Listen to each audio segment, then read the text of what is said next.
श्री राधे राधे। भक्तों, आप अपने घर में क्या भगवान का स्वागत करने के लिए तैयार हैं? और यदि आप तैयार हैं तो आपको पहले अपने घर प्रभु के भक्तों का स्वागत करने के लिए तैयार होना पड़ेगा। वो भक्त किसी भी वेश में हो। यदि आप भगवान के भक्तों का स्वागत अपने घर में करना चाहते हैं प्रेम से, तो आपके घर भगवान भी आएंगे और वो नाना प्रकार की लीला करके आपके दिए हुए प्रसाद को पाएंगे। कभी कभी ऐसा भी भगवान कर सकते हैं कि आप जब देते हैं तब खाते नहीं दिखते हैं और किसी लीला के द्वारा आपके यहाँ का प्रसाद पाते हैं। और पता नहीं कितने जन्मों का भाग्य होता है उदित उस समय आपका, जब भगवान अपने भक्तों के साथ आकर आपके घर खाते हैं। और लीलाधारी ऐसी लीला करते हैं कि भाव वाला ही उनकी उदारता का, कृपालुता का, भोग के आरोगने का तरीका समझ पाता है, रहस्य समझ पाता है। माखन चोरी इसी प्रकार की लीला है भक्तों। अपने भक्त परिकर के साथ आकर के अपने प्रेमी के घर भोजन करते हैं, छिप करके, कभी लूट करके, कभी लुटा करके, कभी खिजा करके। और जो उनके इस रहस्य को समझता है वो तो एकदम आनंदित हो जाता है, भाव विभोर हो जाता है। और ऐसे भक्तों में सर्वाधिक हैं गोपियां, जो चाहती हैं कि कन्हैया हमारे घर आकर के भले ही चोरी से लेकिन खाए तो कुछ आ करके अपनी लीला दिखावे अपने सखाओं के साथ हमारे घर में आकर के। और भक्तों हैं वही सखा जो हैं वो संत हैं, भले ही संत वेश में हो चाहे न हो, उनके साथ आकर के प्रभु प्रसाद आरोगते हैं। और मैं आपको सुना रहा था कि कृष्ण ने कह दिया दाऊ दादा से, दादा तो के घर का माखन बहुत मीठा है, इसलिए हमको वहीं चलना है उसके घर मक्खन खाने के लिए। और बच्चों को साथ में लेकर के जिसके घर जाना उसी को आगे किया, उस बच्चे को, मैया को मत बताना, बाबा को मत बताना, तू आगे आगे चल धीरे धीरे और हम पीछे पीछे तेरे चलेंगे। और महाराज कृष्णचंद्र अभी पूरे 3 वर्ष का भी नहीं है, थोड़ा कम है। और बड़ा भाई उसका 4 साल के लगभग का, दाऊ दादा।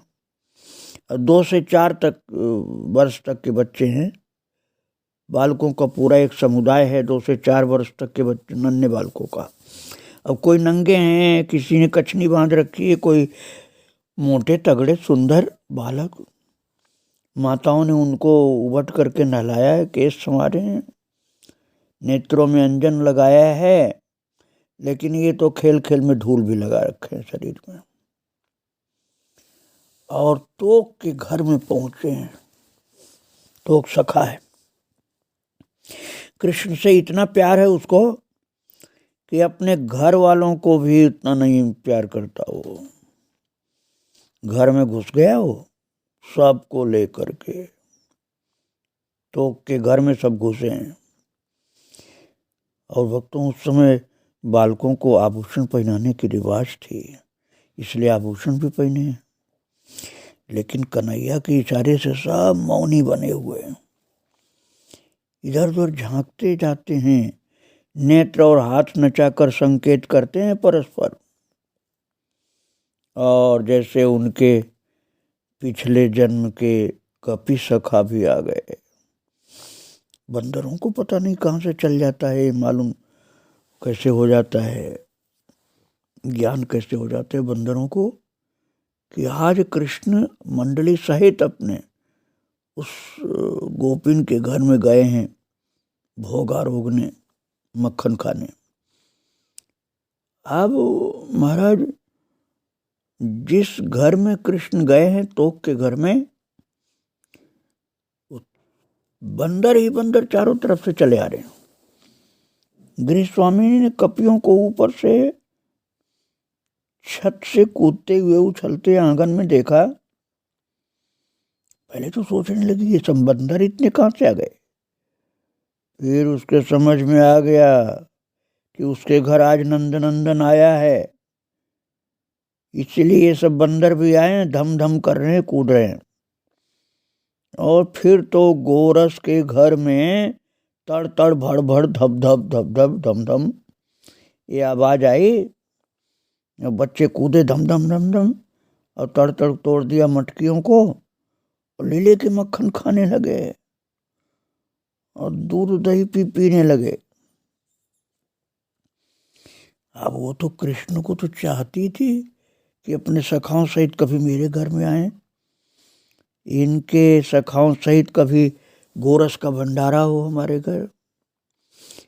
उसने सोचा है चोरी से आए हैं तो इनकी चोरी में बाधा नहीं डालनी, इसलिए वो महाराज बच्चों में खिलखिलाहट मची थी खाने पीने की, और गोपी तो दबे पैरों धीरे धीरे आई और द्वार की ओर से छिप करके देख रही है।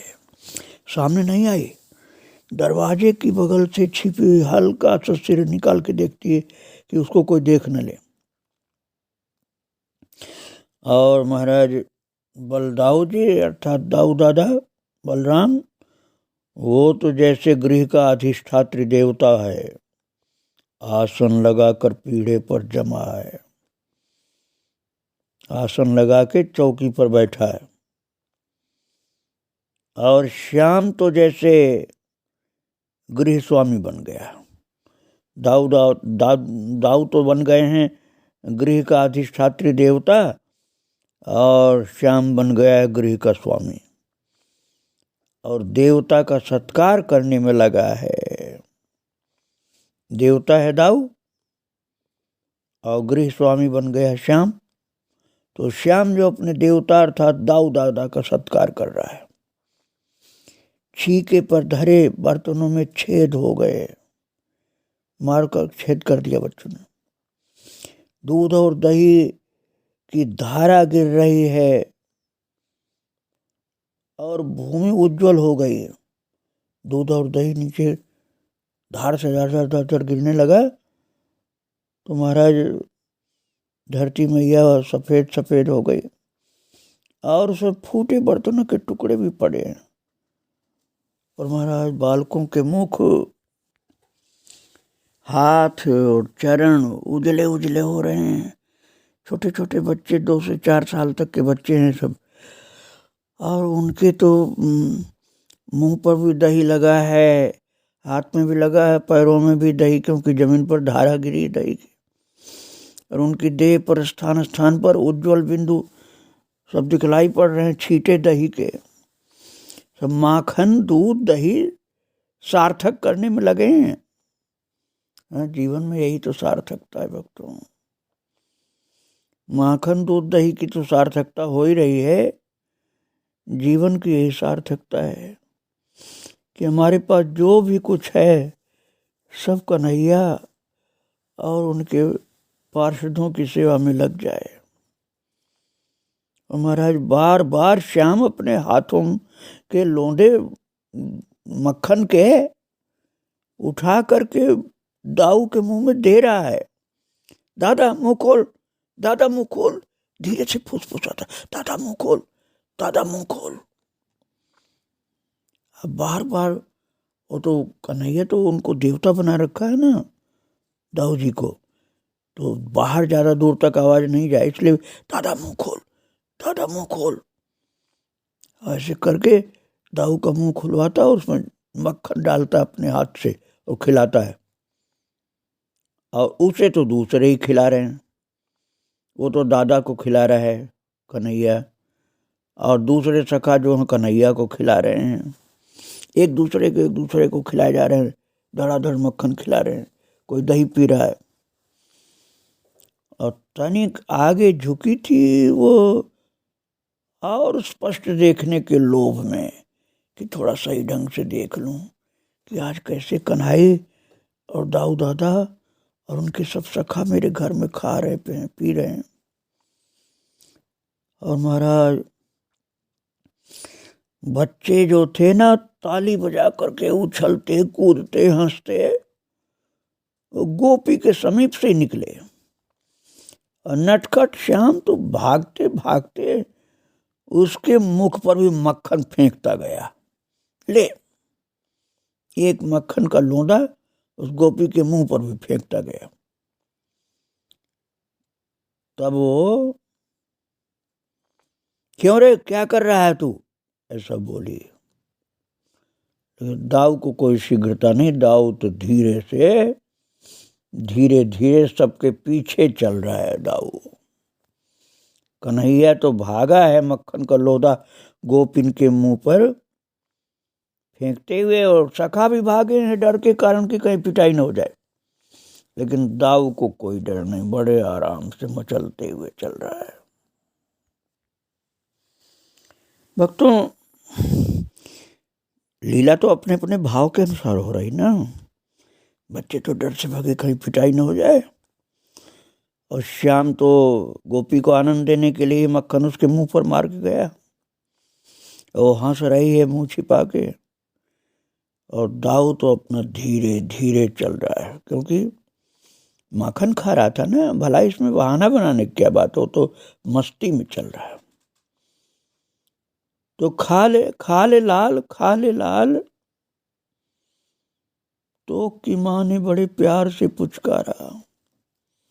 तो सखा जिसके घर में घुसे थे सब आज, उसकी माँ ने बड़े प्यार से पुचकार करके दाऊ से भला झगड़े कौन। इसलिए माँ बोल पड़ी तो की माँ, खा ले लाल, खा ले लाल। लेकिन अब कहाँ खाना, अब तो कन्हई चल पड़ा, तो कौन रुकेगा। और फिर दाऊ बोले, अब नहीं खाऊंगा, पेट भर गया। जब छोटा भाई चला गया तो बड़ा कैसे टिक सकता है। जो पूरी मंडली दूध दही और मक्खन मुंह में लपेटे और कुछ छीटा एक दूसरे के ऊपर फेंके हुए, और पैर तक भीगा हुआ गोरस में। वो मंडली बच्चों की है, ध्यान रखना, 2 से 4 साल तक के बच्चे हैं। और महाराज वो सब के सब किलकारी भरते, हंसते खेलते कूदते निकल करके घर से, तो की माँ के घर से निकले जा रहे। माँ दर्शन कर रही है, दाऊ सबसे पीछे मस्ती से आराम से चल रहा है। भक्तों, लाला तो सर्वज्ञ है ना, उसको तो सबके भाव का पता है कि इस गोपी के अंदर क्या भाव है, और सबके घर का पता है कि किसके घर में कितना माखन है, कितना दूध दही है। सबके सामर्थ्य, अर्थात सामर्थ्यवान है गोपी या असमर्थ है बेचारी, घर में कम है, इसके समृद्धि कम है, माखन कम है, गोरस कम है, ये सब पता है। कौन चाहती है सब लोगों को एक साथ देखना, कौन सोचती है मेरे पास तो इतना है नहीं, सब कैसे खा पाएंगे मेरे घर में, अकेले कन्हैया आ जाए तो कितना अच्छा हो, मेरे घर में ज़्यादा गोरस नहीं। कोई ऐसे सोचती है। कोई सोचती है यदि मुझे मौका मिला, मेरे घर में आया, तो मैं तो उसको पकड़ लूंगी और पकड़ करके प्यार करूंगी। महाराज कृष्ण तो अंतर्यामी है, भावग्राही जनार्दन है, इसलिए गोपिका के भाव के अनुसार ही प्रभु लीला करते हैं। हाँ, और भगवान तो अपने भक्तों के भाव की भी रक्षा करते हैं, लीलाधारी लीला भी करते हैं, उसको आनंद भी देते हैं।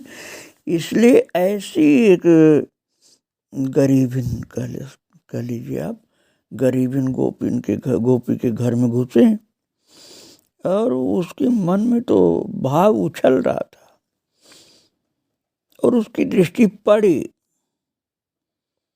ये नवनीत चोर आज अकेले आ गया मेरे घर में, और उसने पकड़ लिया नवनीत चोर को,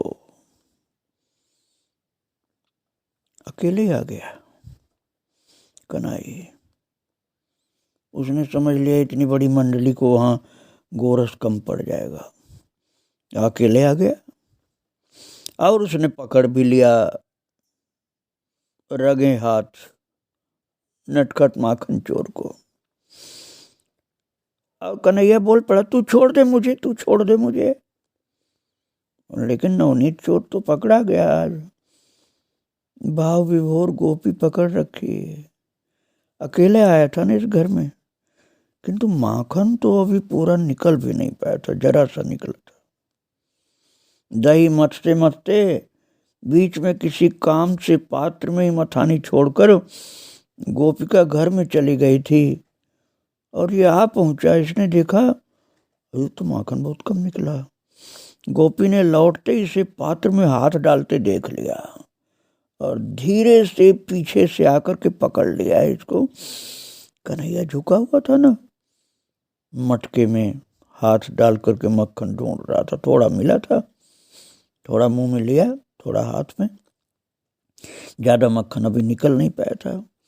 और गोपी पीछे से आई, उसने सोचा मौका बढ़िया है, आज तो लाला को पकड़ूंगी, और उसने पीछे से ही कमर पकड़ी और फिर इसका हाथ पकड़ के महाराज, वो तो दही में डूबा हुआ हाथ था, मक्खन थोड़ा मुंह पर लिपटा हुआ, थोड़ा हाथ में, और पकड़ लिया हाथ भी। गोपी बोली, तू मेरे घर में क्यों आया? अब आनंद से तो विभोर हो रही, प्रेमाश्रु नयनों में है, लेकिन लीलाधारी के साथ लीला करनी उसको। बोली, तू मेरे घर में क्यों आया? मेरे मटके में हाथ क्यों डाला तूने?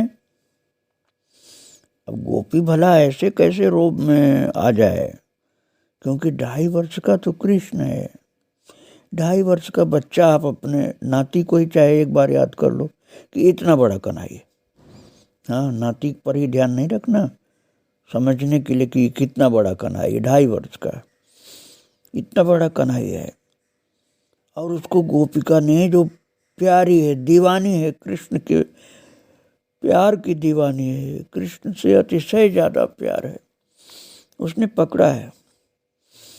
अब 2.5 वर्ष का कृष्ण उसके घर में चोरी करने आया। कितना उसको अच्छा लगा है कि रोजाना याद करती रहती, रात दिन याद करती रहती, और कृष्ण उसके घर में चोरी करने आया। और पकड़े जाने पर उल्टे आंख भी दिखाता है।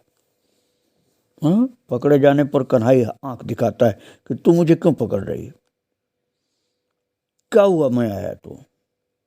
माखन देख रहा था तेरे मटके में, और मक्खन तो तेरे मटके में ज्यादा था भी नहीं, थोड़ा सा मिला।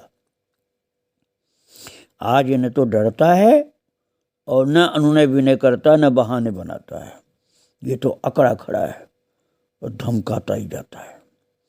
गोपिका को हंसी आ रही इसकी धृष्टता पर, इसकी ढिठाई पर, कन्हैया की ढिठाई पर गोपी को हंसी आ रही है। देखो कितना ढीठ बन रहा है।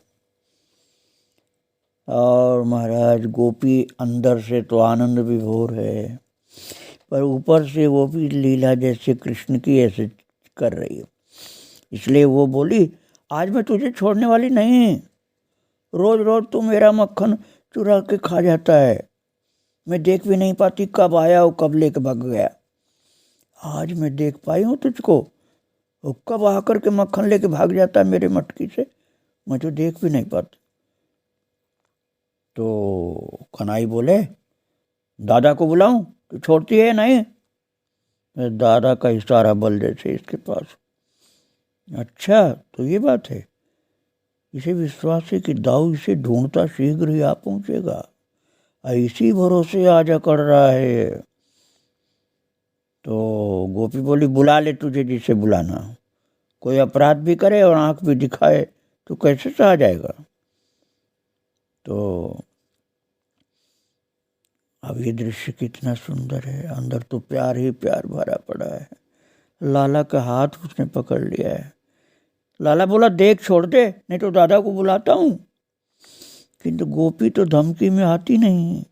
सचमुच श्याम पुकारने लगा, दादा दादा दादा। महाराज दाऊ की आवाज सुनाई पड़ी, कनू। और महाराज दादा तो आ गया सचमुच ही।